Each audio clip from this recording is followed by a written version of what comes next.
Naninibago yata ang choir, no? Dalawa kasi yung opening dito, hindi nila alam kung saan sila lalabas. Kaya matagal silang lalabas ngayon. I'm just kidding. I'm asking for your indulgence. Kung medyo hindi pa tapos itong nasa may altar natin, this is actually in preparation for our anniversary celebration. So, I'm sure hindi naman kayo madidistract. Sa Panginoon tayo mag-focus. Huwag yung dito. Kahit maganda na yung nasa likuran, kay Lord pa rin tayo magpo-focus. Hindi reason yan, but of course, mas komportable sana tayo kung laging ganito kaganda yung bulaklak, no? Napansin niyo?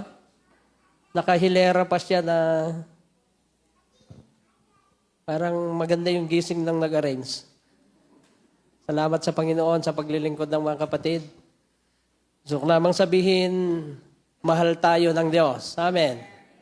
Kagaya ng sabi ng koro, mahal tayo ng Diyos, kaya tayo palaging tinuturuan.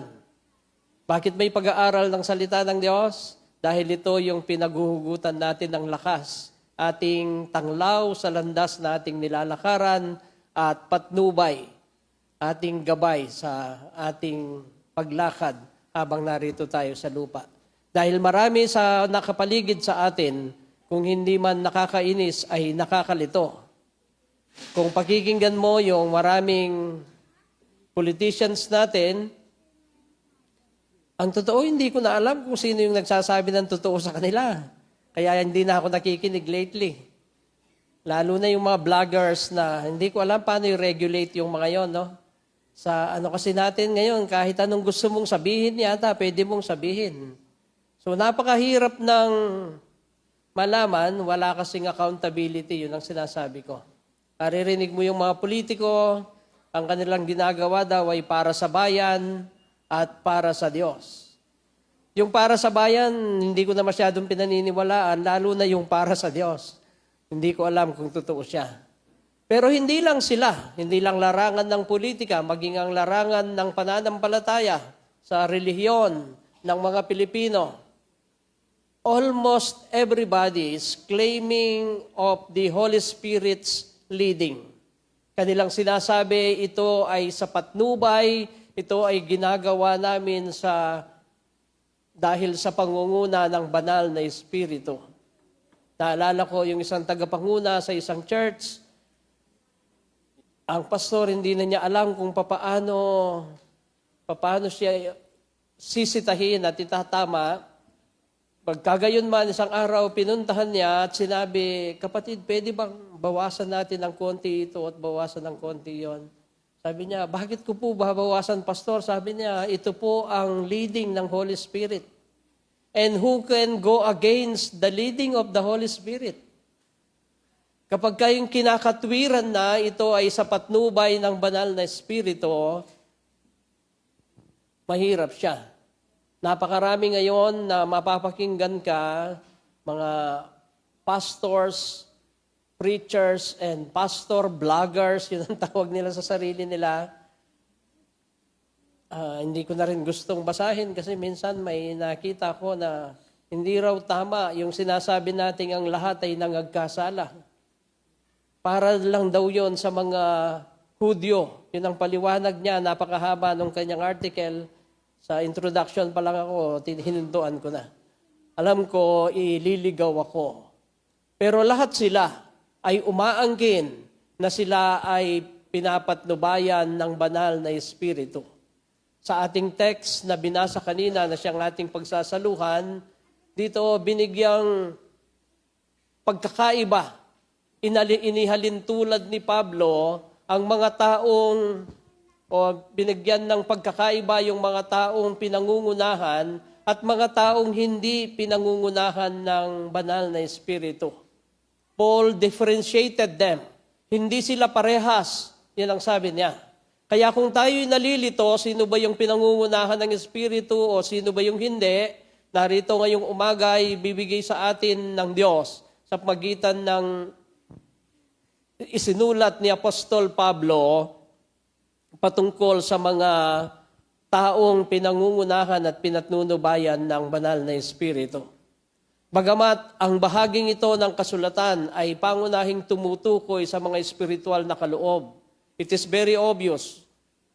1 Corinthians chapter 12 is generally about spiritual gifts.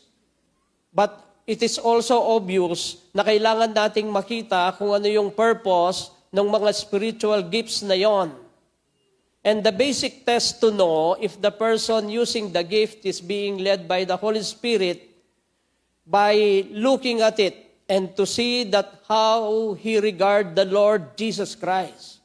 Para malaman daw natin kung sino ang mga taong pinangungunahan ng banal na espiritu, dapat nating makita hindi lang yung mga espiritual na kaloob, kung para kanino niya ginagamit yung kanyang mga espiritual na kaloob. Ito yung problema sa Korinto. Maraming gifted doon sa church ng Corinth.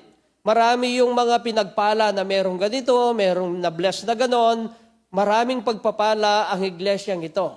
And yet, sa kabila nun, problematic sila. Kaya nga dito, itinuturo ni Pablo sa kanyang sulat sa kanila, at ako'y naniniwala para sa ating lahat, maging sa ating panahon, kung ano yung layunin. Paano natin makikita? Ang mga ito ba ay totoong pinatnunubayan ng banal na espiritu o hindi? Sila ba ay pinangungunahan ng espiritong banal? Paano natin malalaman? Sabi ni Pablo, dapat makita natin kung kanino ito ginagamit. Ang sabi niya sa verse 1 ng ating text, basahin ko sa Tagalog, mga kapatid, ngayon tungkol naman sa mga kaloob ng Espiritu Santo, nais kong magkaroon kayo ng wastong kaalaman. Mapansin natin, noon pa man, problema na ito. Ang kaloob na spiritual na ito ay galing ba talaga sa Diyos? Bakit nagiging mitsa siya ng hindi pagkakasundo? Bakit nagiging dahilan pa siya ng hindi pagkakaintindihan ng mga mananampalataya? Kaya nga, sinagot niya ito sa ikalawang bahagi ng 3 talata. Sabi niya sa verse 3b, kaya't nais kong malaman ninyo na walang taong pinapatnubayan ng Espiritu ng Diyos ang magsasabing sumpain si Jesus. Yan, ipapaliwanag ko siya mamaya. No one being led by the Spirit will say Jesus is a curse. Sabi niya. Tandaan natin, ito yung sinabi ng Diyos sa pagitan ni Pablo. Walang taong pinatnunubayan ng Diyos na magsasabing sumpain si Jesus. And this is for unbelievers. Sa mga hindi mananampalataya ito, hindi pwedeng patnubayan ng banal na espiritu ang mga hindi mananampalataya. And so anong sinasabi niya? Pwede silang umabot doon sa sukdulan. Imagine mo, sasabihin mong sumpain si Jesus. This is the worst kind. Kaya nilang gawin ang pinakamasama kay Kristo dahil wala sa kanila ang banal na espiritu. Gusto ko pong maunawaan natin yung pasimula bago ako tutuloy sa mga gusto kong ipaliwanag mamaya. Para makita natin yung pagkakaiba, pinaghalintulad pero pinagsalungat ni Pablo, ang sabi niya sa 3 bahagi na 3 talata, at hindi rin naman masasabi ninuman si Jesus ay Panginoon kung siya'y hindi pinatnunubayan ng Espiritu Santo.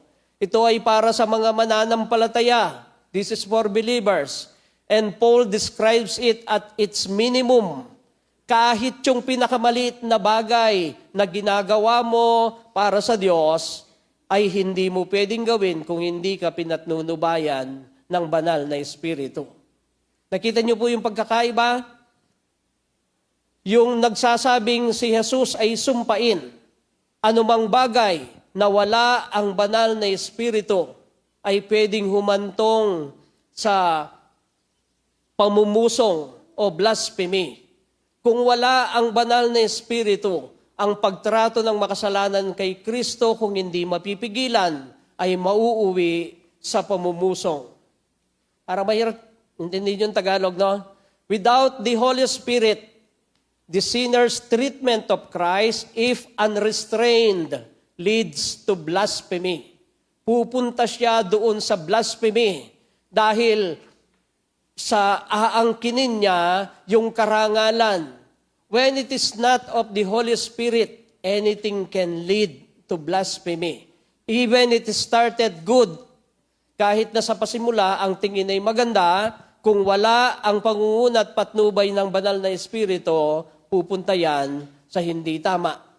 Ngayong umaga, we will be looking at the first parts of which it talks about blasphemy. Dalawa kasi siya. Yung sinasabi, ang hindi pinatnunubayan. That's why our title for this morning, ang mga taong hindi pinatnunubayan, pinapatnubayan ng banal na Espiritu.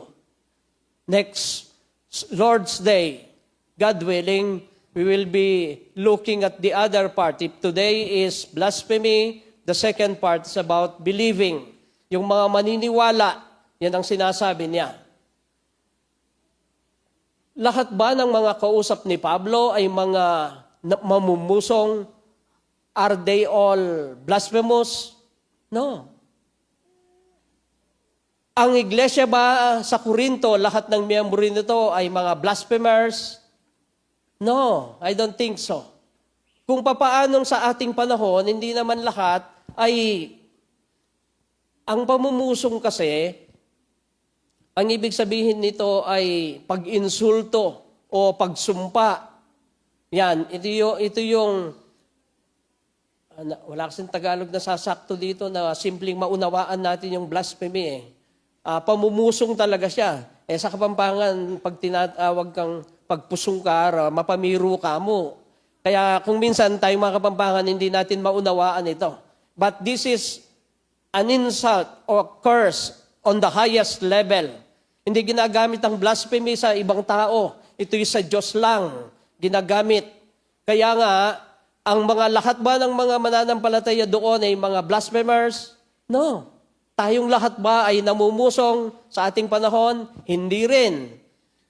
Pero ang sinasabi dito ni Pablo, hindi ka kailangang actual na namumusong para mag-qualify ka dito sa sinasabi niyang blasphemy. Without actual blasphemy, it will lead to blasphemy. Merong mga bagay na papunta na siya doon.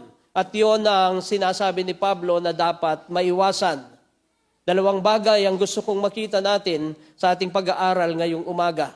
Ano itong mga bagay na ito na hindi pa man siya pamumusong pero papunta siya doon? Una ay mga saloobin na tutungo sa pamumusong. Ito yung feeling mo lang. Ito yung damdamin mo lang o attitude mo lang. Without actually saying, sumpain si Jesus. Hindi ko alam, pero iniisip ko, walang matinong Pilipino ang sasabihin niyang sumpain si Jesus. Nakita niyo po gaano katalim yung sinulat ni Pablo? Walang taong pinapatnubayan ng banal na Espiritu, sabi niya, ang magsasabing sumpain si Jesus.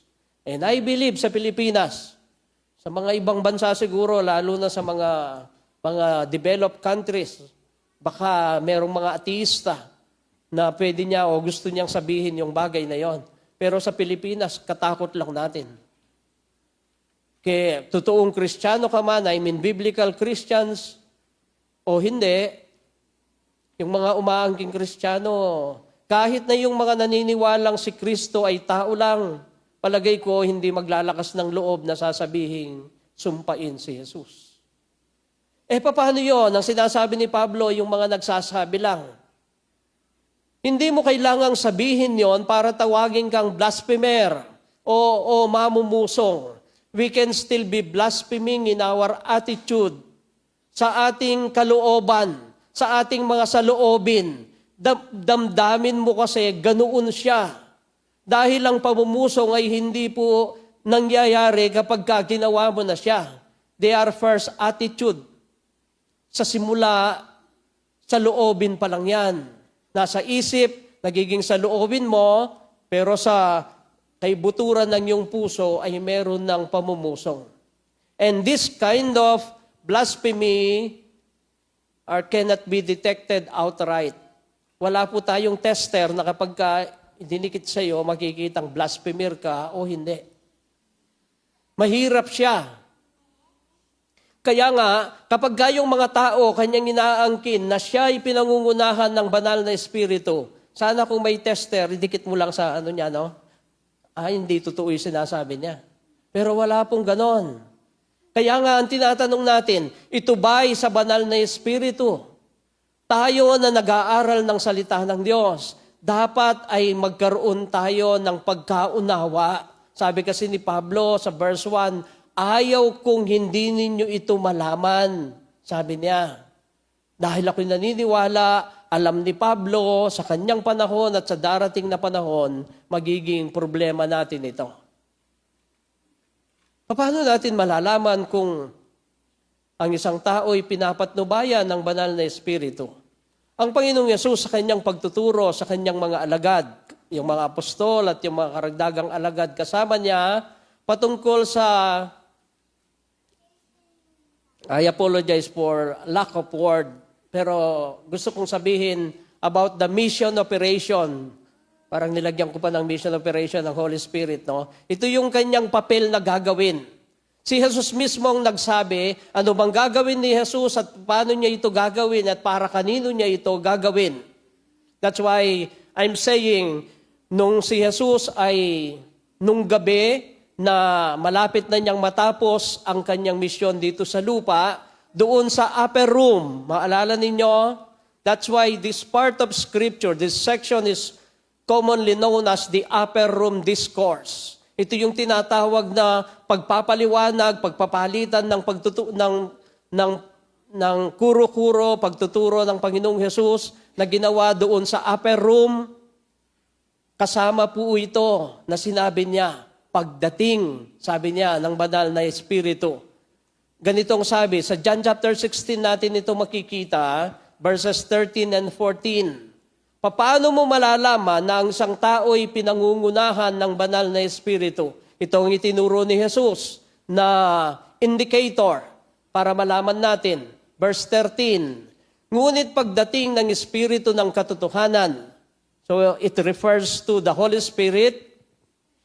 Sabi ni Jesus, papatnubayan niya kayo sa kanyang mga alagad sa buong katotohanan, sapagkat ang sasabihin niya ay hindi mula sa kanyang sarili, kundi ang kanyang narinig at ipapahayag niya sa inyo ang mga mangyayari sa hinaharap.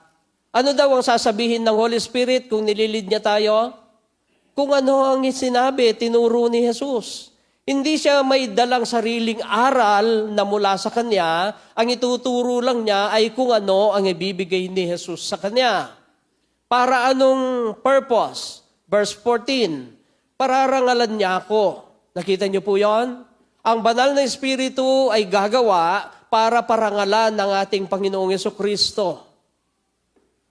Pararangalan niya ako sapagkat tatanggapin ng espiritu mula sa akin ang ipapahayag niya sa inyo.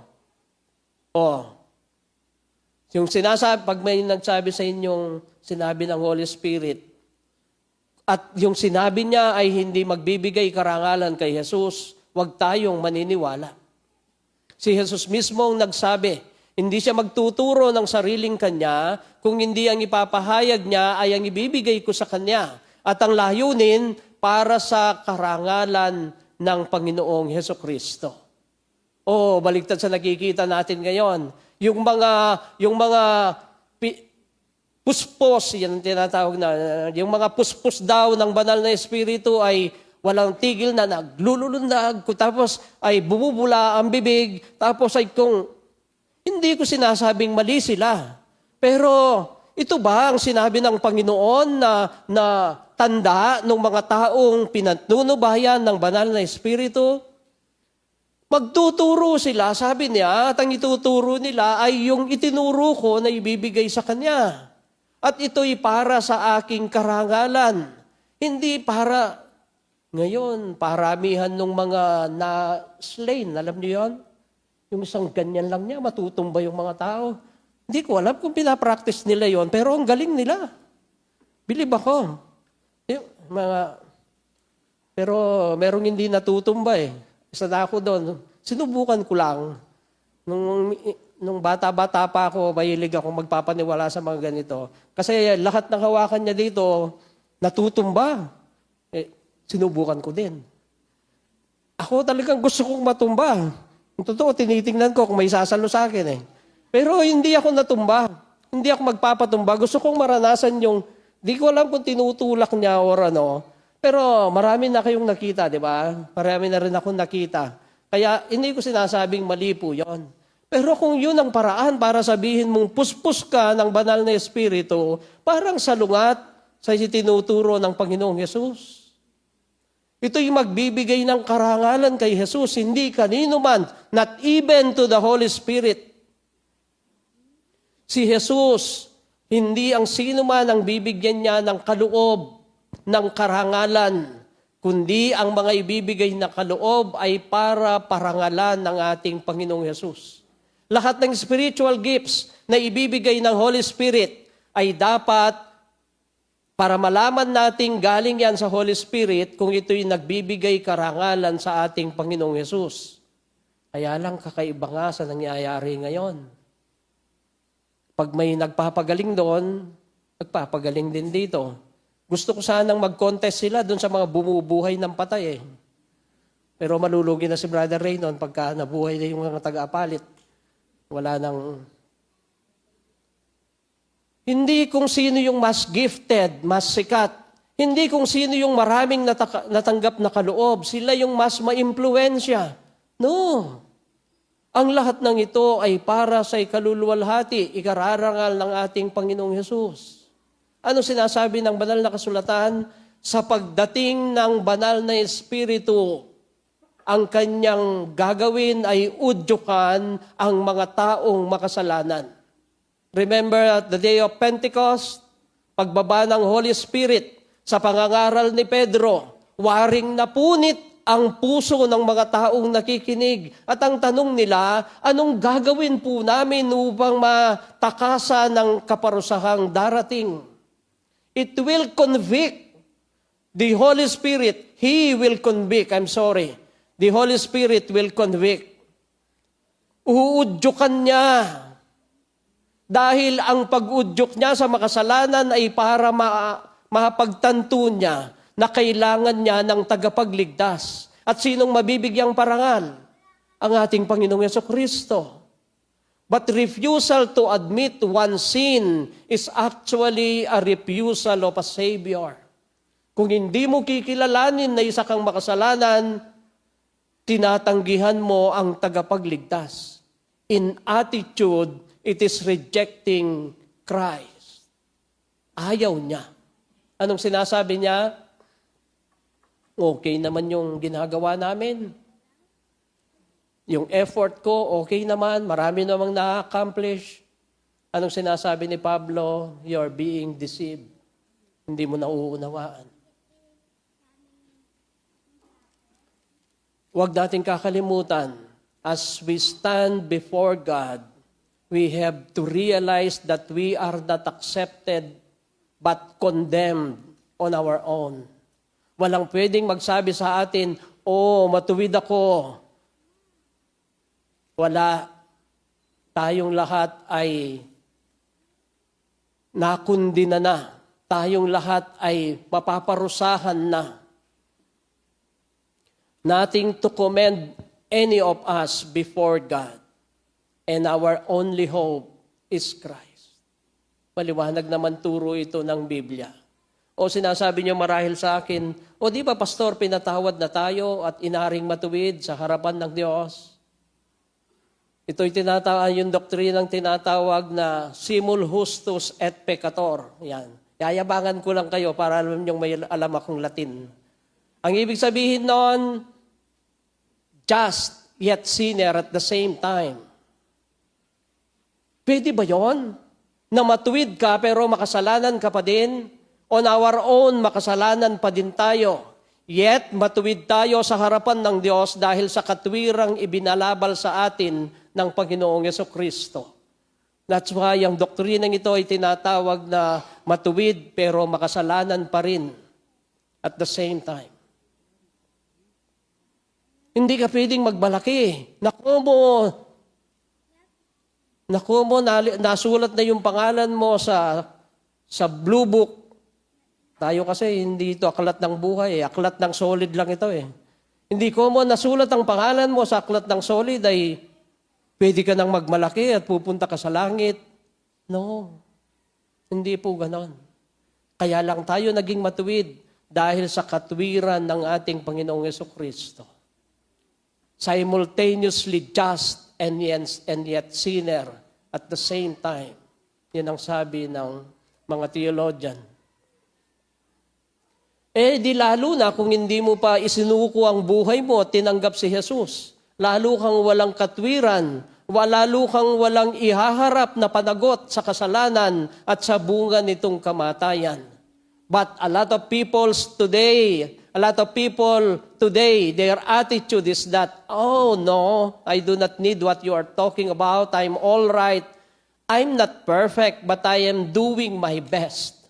Yan ang katwiran nila. Oo, maaaring hindi kami sakdal, hindi kami ganap, pero ginagawa namin ang aming best. I'm telling you, we are being deceived. At itong sinasabi ni Pablo, dapat malaman natin, for no salvation in anyone or anything, but in Christ alone.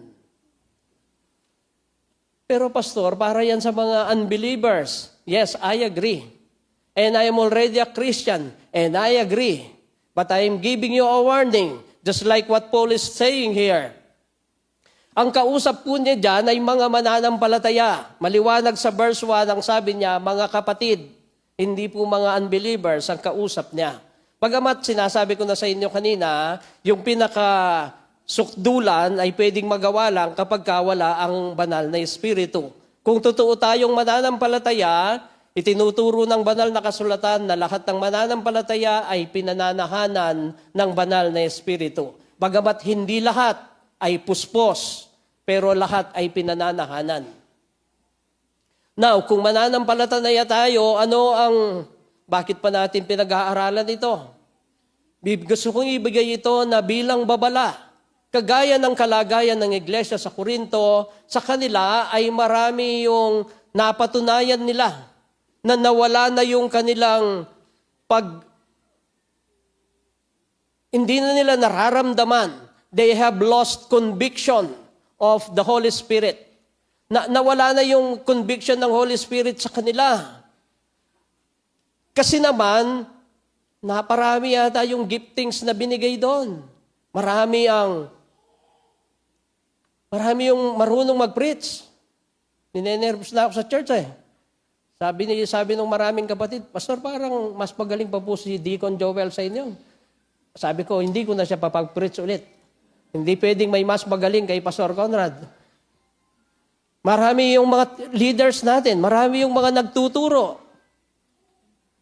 At kung minsan, dito nagpapasimula ang problema. Ito yung naging mitya ng hindi pagkakaunawaan doon sa iglesia sa Corinto. That's why in the previous chapters, if you will recall, ang sabi ng iba, kay Cephas ako, kay Pedro. Ang sabi ng iba ay kay ganito. Sabi ni Pablo, bakit hiwa-hiwalay ba si Kristo? Sabi niya, bakit kayo nagkakapangkat-pangkat? You know, they are displaying all these so-called spiritual gifts with their pride and boasting and arrogance. That's why they are so confident in telling Paul na ako kay Pablo ako kay Apollos, ako kay Pedro, ako kay Jesus. At nung sila ay i-correct ng apostol, alam natin ito, merong unang sulat na dumating, tapos ay napagalitan sila, tapos nung kinorek sila ni Paul, anong ginawa? Merong nag-repent. Some repented. Pero meron ding nagrebelde. There is this packet of rebellion who even go against the apostle.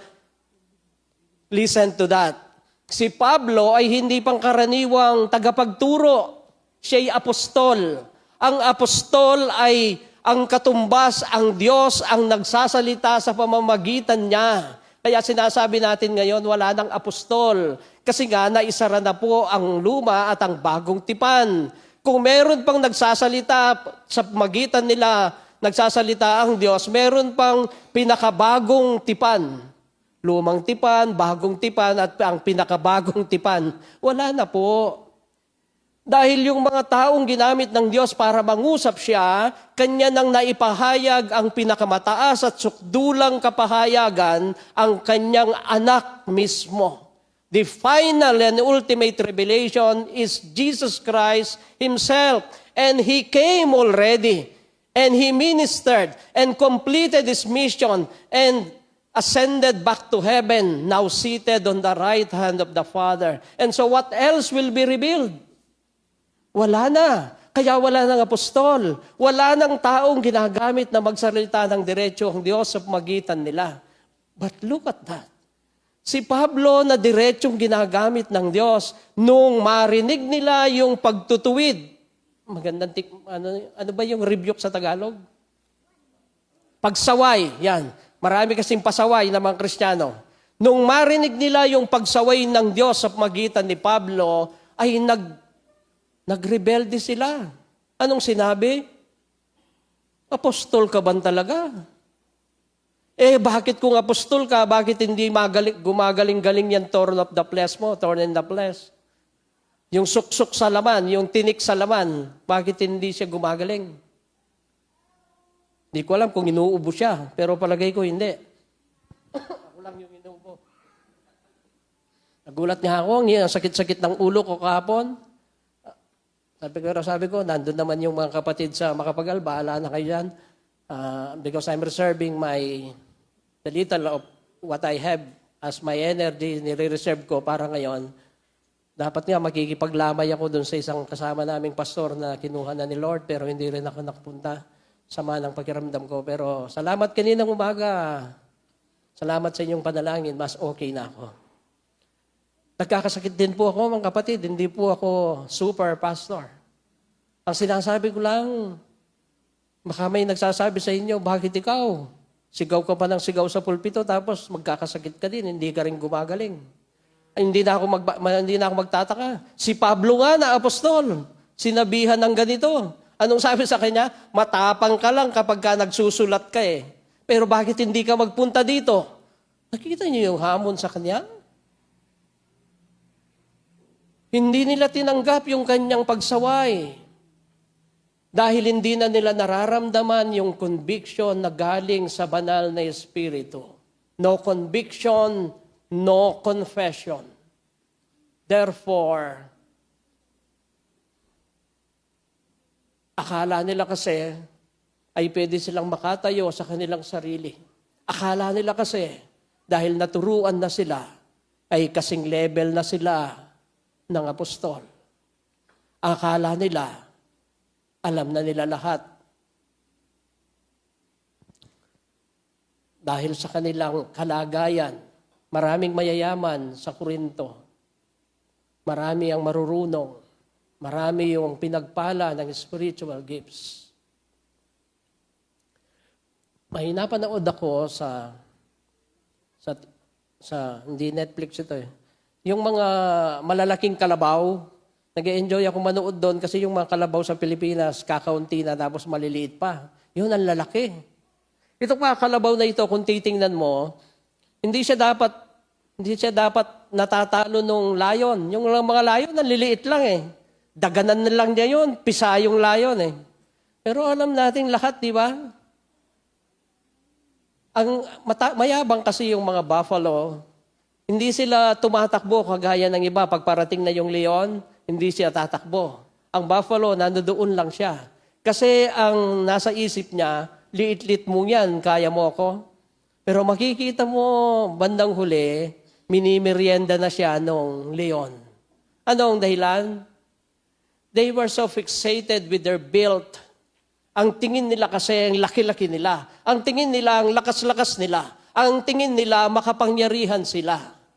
Just like us, forgetting that it all came from the Holy Spirit. Napakagandang paalala nito sa atin. No? Nag-celebrate tayo ng anniversary and nasabi ng mga pastor sa akin, hindi ko alam kung saan nila narinig yung chismis na ito. Sabi nila, buti pa kayo, Kayo yung pinakaunang magkakaroon ng lead wall sa buong Class BC. Huwag mo ipagsabi, ako naman. Pero yung laki niya, yung buong lalagyan namin. Sabi ni Engineer Kel, lalagyan daw niya yung buong yan. Di pinagyabang ko naman. Sabi ko, wag mo sasabihin ha. Pero alam ko, sasabihin niya yung sa iba. Kung minsan pumapasok na rin sa isip ko, ang galing-galing natin. Pumapasok na rin sa isip ko, 20 years pa lang tayo. Nagsa-celebrate na ng 60, 70 years yung ibang kasama natin. Pero tingnan mo yung kanilang growth, tingnan mo yung kanilang mga daughter churches. Wow, ang galing ko. Yun minsan ang naiisip ko. Sana wag niyo akong gagayahin. Nakakalimutan natin na ang lahat ng pagpapalang ito ay sa Diyos nanggagaling. Itong mga kaloob na ito, and I praise God for our leaders, for our preachers, for our Bible teachers. Naglilid ng mga kapatid ng mga Bible study. Not to mention how compassionate our women. Nagpunta na ba kayo ng Makapagal? Sa Sabado pa, no? Sana wag umulan. Kagaya kahapon. Sana wag umulan kagaya kahapon. Ang lahat ng ito, bakit nagagawa natin? Kanino nang gagaling ito? Sa banal na Espiritu. Anong purpose? Para sa ikararangal ng ating Panginoong Hesukristo. Look at the church in Corinth. They were so engaged in partisanship, denying Christ, boasting. Nakalimutan nila ang purpose ng lahat ng kung ano ang meron sila ay para parangalan ang kanilang Panginoon. Not to maintain connections, not to carry favor, not to be acknowledged by others. Of course, no one accused them of blasphemy until Paul said so. Yung mga kasama nila sa church, pati sila nadaya nila. Nakita niyo yung problema sa mga unang chapter? Kinakasama nung anak yung asawa ng tatay niya. Paano ba sasabihin yon? Yung stepmother niya. Yung stepmother niya kinakasama nung anak. Tapos nung sabayin sila ni Pablo, anong sinabi nilang katwiran? Ano naman, nagsisimba naman sila at nagtatights pa ng malaki. Galit na galit si Pablo. Sabi niya, saan ba natin tinitingnan? All of these church mates nila were deceived also. Nadaya sila. Kasi napakahirap matest kung sila ay pinapatnubayan ng banal na Espiritu o hindi. In every meeting, they came with all the posture of a good worshiper. Kung darating sila, nakaganyan, tapos ay diretso sa upuan, hindi mas masagwa pa nga tayong tingnan eh. Tayo, nakikipagkwentuhan pa hanggat hindi natatapos yung bilangan ng 5 minutes. Or kung minsan ako, hindi ko napansin, tapos na ito, nagkikipagkwentuhan pa ako sa loob. Hindi natin alam kung sino sa atin. Do you know who is being led by the Spirit at the moment? Mararamdaman mo ba yan? Sa tingin sa mata, malalaman mong, ito, puspos ng Espiritu, hindi. Madalas, meron tayong idea, pero hindi natin alam kung ano ang tunay na kalagayan ng pananampalataya natin.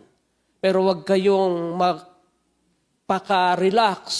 Sabi ng Jeremiah 17:10, Akong si Yahweh ang sumisiyasat sa isip at sumasaliksik sa puso ng mga tao. Ginagantimpalaan ko ang bawat isa ayon sa kanyang pamumuhay at kanyang paglakad bilang mananampalataya. Ang Diyos ang nakatataho, yan ang sabi niya sa ibang Tagalog, ang Diyos ang nakakaalam, alam niya. Gagantimpalaan yon ng Diyos ayon sa kaniyang pamumuhay, ayon sa kaniyang ginagawa. Kaya nga sabi ni Paul, kung titingnan niyo po, hindi ko na binasa yung buong chapter ng chapter 12, but I will jump to the very last verse, verse 31. Ito yung sinabi ni Pablo bago ko tapusin yung puntong ito. Sabi niya sa verse 31, ngunit buong sikap ninyong hangarin ang mga kaloob na mas dakila. Hinahanap nyo itong gift na ito, hinahanap nyo yung gift na yon. Sabi ni Pablo, masigit ninyong hangarin ang mga kaloob na mas dakila. At ngayon ituturo ko sa inyo ang landas na pinakamabuti sa lahat. Nakita nyo po yon? Naghahanap kayo ng pinakamabuting landas? Ituturo ko ngayon, sabi ni Pablo. And then he ended chapter 12. Anong itinuro niya sa chapter 13? Love. Ang pagmamahalan, ito yung pinakamabuting landas. Pagmamahal sa Diyos, una. Ikalawa sa ating mga kapwa mananampalataya.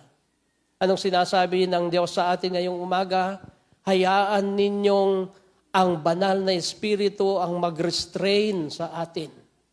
Huwag kang paka-relax, huwag kang paka-siguro, huwag kang magkunwari. Yan ang sinasabi niya. Let the Holy Spirit restrain. Ikalawang katotohanan, mga pananalita na nag-uudyok ng pamumusong, hindi lamang sa loobin. Ngayon, sinasabi mo na. Dati, yung una ay nasa damdamin mo lang. Itong pangalawa, mga pananalita na nag-uudyok ng pamumusong, utterance that leads to blasphemy. Chapter 12 is full of gifts of revelation. Kung titingnan nyo dyan, basahin nyo yung buong chapter mamaya pag uwi ninyo, you will discover, if not, you will know, you will see that it is full of revelation, gifts of revelation, that is, tongues, prophecies, and a lot more. The church is filled with gift of utterances. Ang iglesia sa Corinto ay puno po ng mga kaloob na ito.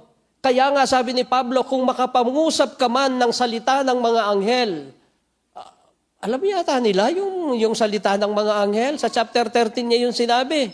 Kung alam mo man, kung makapangusap ka man ng salita ng mga anghel, pero kung wala kang pag-ibig, yan sinabi niya namang kabaligtaran. What I'm saying is that parang ang galing ng mga ito. They can speak the language of angels.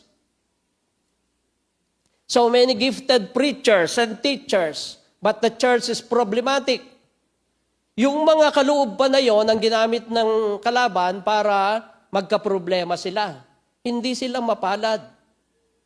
Ako, sinasabi ko, mapalad ang Solid Foundation Baptist Church. We were gifted with so many leaders, singers, preachers, teachers, mga gifted ng compassion, mga gifted ng service. Napakarami sa atin. Ang sinasabi ko, hindi garantya na kung maraming spiritual gifts ang church, magiging okay lahat. No. On the contrary, ito yung nangyari sa Corinth, sa Church of Corinth. Because uncontrolled utterances about Christ leads to blasphemy. Ang pananalita na hindi mo napipigilan patungkol kay Jesus ay papunta yan sa pamumusong. And the Corinthian church, ang kanilang principle is speak before you think, sabi nila. Sa kanilang bilis-bilis nila kasing magbigay ng komento. Magkomento muna, tsaka na mag-isip. Sa chess, hindi po pwede yun. Mag-isip ka muna bago ka tumulak. Hindi po pwede yung tumulak ka na, tsaka ka nag-iisip. Ay, sayang, sana hindi ko tinulak yon. Wala na. Kaya lang maraming mga mananampalataya, they speak before they think. In our pulpit, in Corinthians pulpit, they preach, they speak, and blabber. Ito yung, ano ba yung blabber? Ito yung daldal ng daldal. Maging sa pulpito nila, dahil marurunong sila, hindi na maunawaan ng mga kasama sa church kung ano ang tinuturo. Lampas sa kanilang ulo. Yung iba naman ay para na sa kanilang sarili. Yung mga tagapakinig naman, magagaling ding manalita.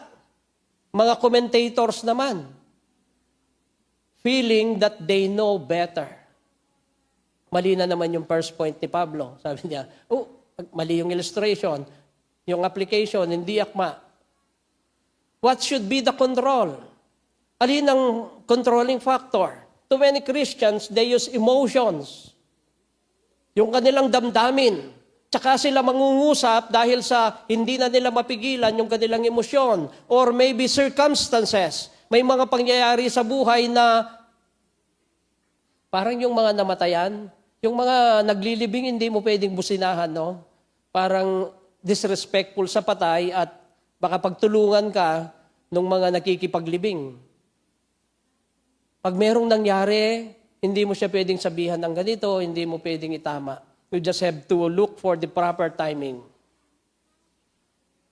Pagka ganito na yung ating damdamin, yung ating emosyon, yung mga nangyayari na ginagamit natin, mag-ingat tayo.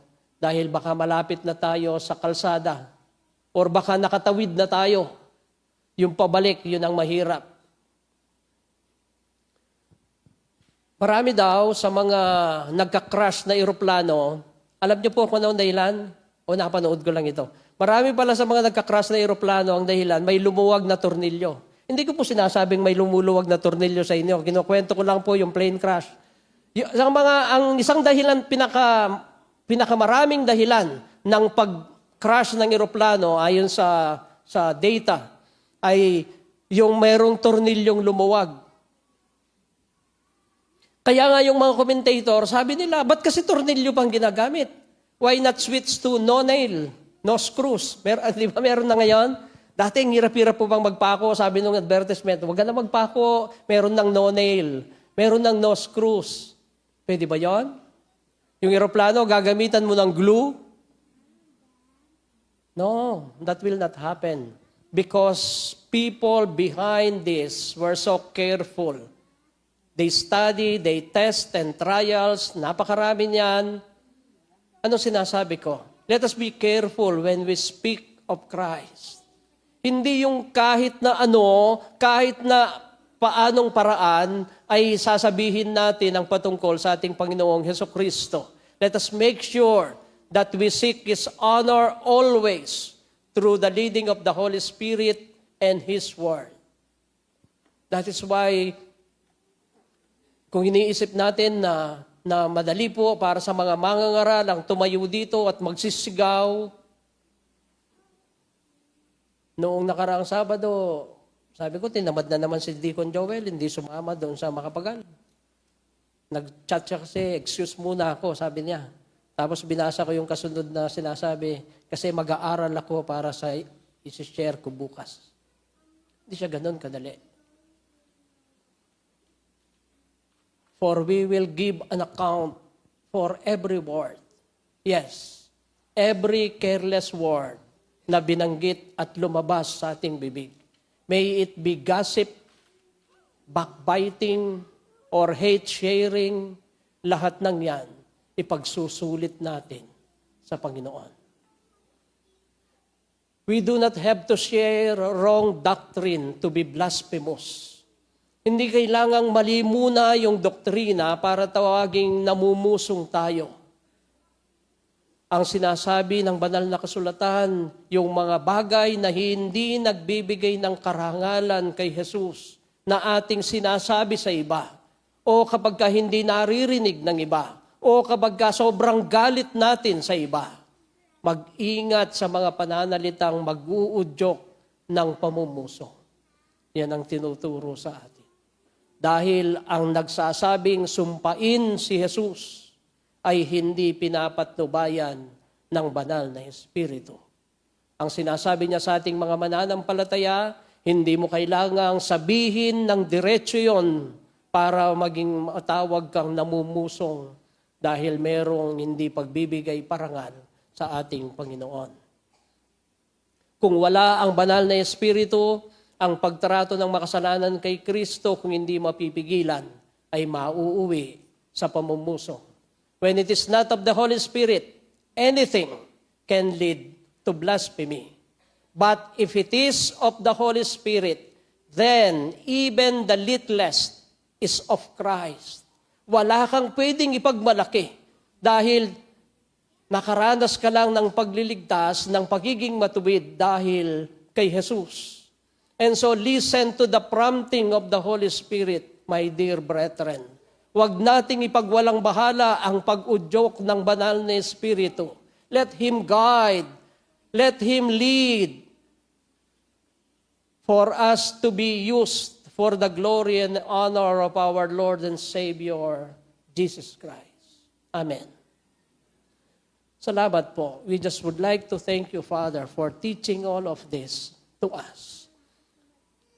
Things that sometimes hard to swallow. Dahil alam namin, kaming lahat, in one way or the other, tinatamaan kami dito. Dahil marupok po kami. May mga pagkakataon na ang karangalan ay aming kinukuha kung hindi man nakikihati or nakikibahagi kami sa aming Panginoong Jesucristo. Dahil sa mga nararanasan naming kasaganaan, mga kaloob na alam namin galing sa inyo, dumarating ang punto na ang tingin namin ay masigit kami sa iba, na ang akala namin ay meron kaming pwedeng ipagmataas. Salamat po. Salamat po, O Diyos. Patuloy mo nga po kaming turuan. Banal na Espiritu, patuloy mo po kaming udyokan. At turuang makinig. Turuang pagbalik loob, humingi ng tawad, at magpasakop sa iyong kalooban. Salamat po, O Diyos, sa iyong patuloy na pangunguna sa amin. Salamat po sa pangalan ni Jesus. Amen.